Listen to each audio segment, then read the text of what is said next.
It is felt by many of our experienced coaches and even some of our more experienced swimmers that the greatest improvement that's incurred in swimming in the last 10 years or even 8 or 6 years has been because of improved start, turning and finishing skills due to the biomechanical analysis of these skills and the availability of video and feedback for the athlete.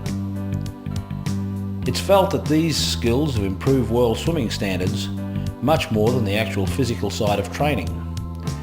However, it's certain and it's unquestioned that an athlete with poor starting or poor turning or finishing skills is going to settle for a much lesser result than they would have if they had great skills in these areas. They must be part of everyday training practices. Quality starts, quality turns and quality finishes. Here we see swimmers at top level, some from East Germany, some from China, and in fact some from the Australian Institute of Sport, practicing their skills at the highest level.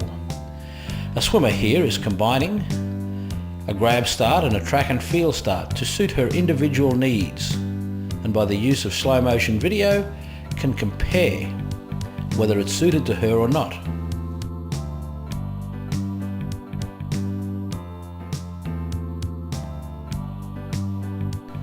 We've found that to avail ourselves of the best advice in regard to the track and field start, that we ask and observe great track and field coaches and athletes and seek advice from them in determining good quality starting practices when wishing to use the track and field start in fly, breast or free. The athlete must understand that the correct position for creating the most amount of power to drive the centre of gravity through the hips is with the feet slightly apart, about shoulder width, because you can jump and create much greater power in this position. Here's an example. If we ask the swimmer to jump with the feet together, then there's less control and they'll create less power. The same way as if we ask an athlete, feet apart, to jump without using their toes, and we curl the toes up off the ground and jump flat-footed. The athlete must understand that the greatest amount of power will happen when the feet are slightly apart and the toes are firmly gripped around the block, because from the toes comes a great amount of control and power. So the correct stance for starting and turning, feet apart and using the toes. However, when this jump occurs, the athlete must drive as high and as hard as possible. Great control, great power, and using the toes as well as the feet. In a starting position, the athlete, as they bend forward now, the centre of gravity will move from the sternum to the base of the spine at the back here, and the athlete must move their knees forward to put as much of their upper body over the block. Then by pushing their hips up, we'll force the centre of gravity back to the pit of the stomach, because the majority of the weight, or the greatest amount of weight possible, has moved forward over the front of the starting block. It's important to understand this philosophy to develop great starting skills. However, the athlete must be able to get in this position comfortably, not with any amount of stress.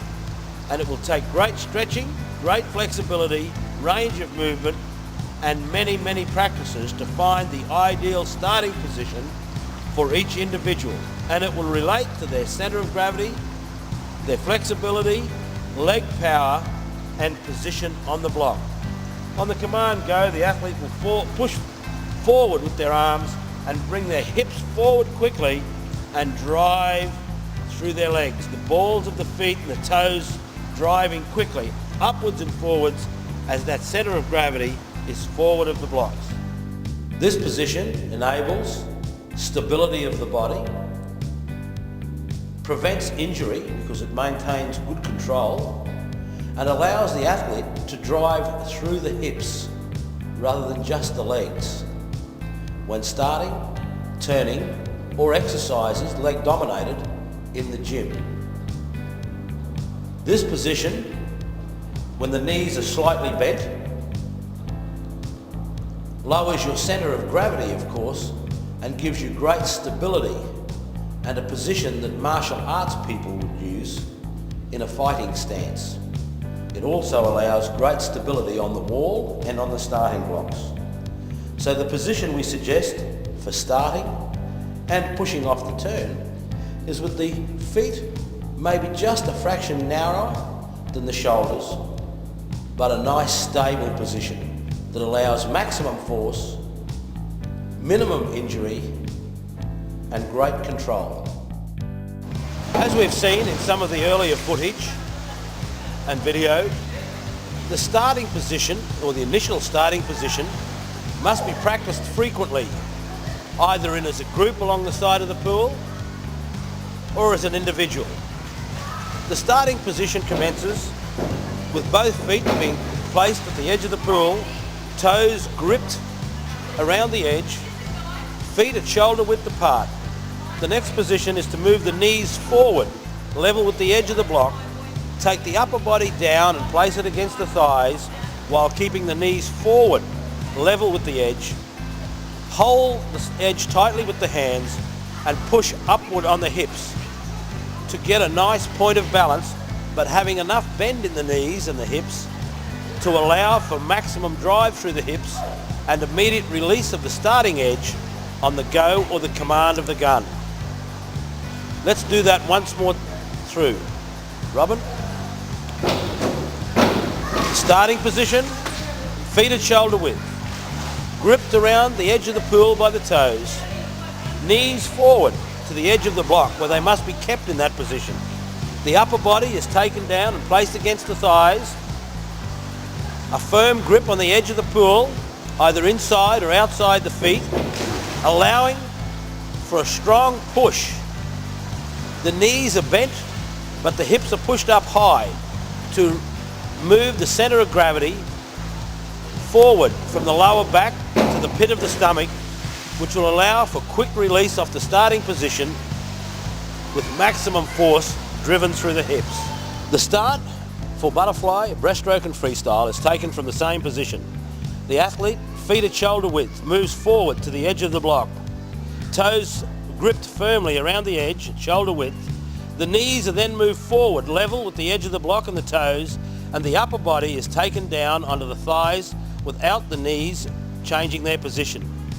The athlete takes a firm grip between the legs or outside the feet, allowing immediate reaction time once the command is given. The hips are pushed up, changing the centre of gravity from the lower back to the pit of the stomach. To assist with a quick start and learning the quick start, an assistant will push from behind, driving the hips forward using a kickboard, allowing for maximum drive through the hips once the hips are forward of the blocks. Take your mark, go! This same method of pushing the athlete from behind with a kickboard can also be used in developing great relay starts and changeovers and helping the athlete time an adequate changeover or a maximum skill changeover. It's also important that a line drawn through the toes, knees and up through the back, that the distance from the edge of the butt to that line, that imaginary line coming through the edge of the block, toes, knees, through the back, is only about 10 to 12 centimetres maximum to determine the correct starting position.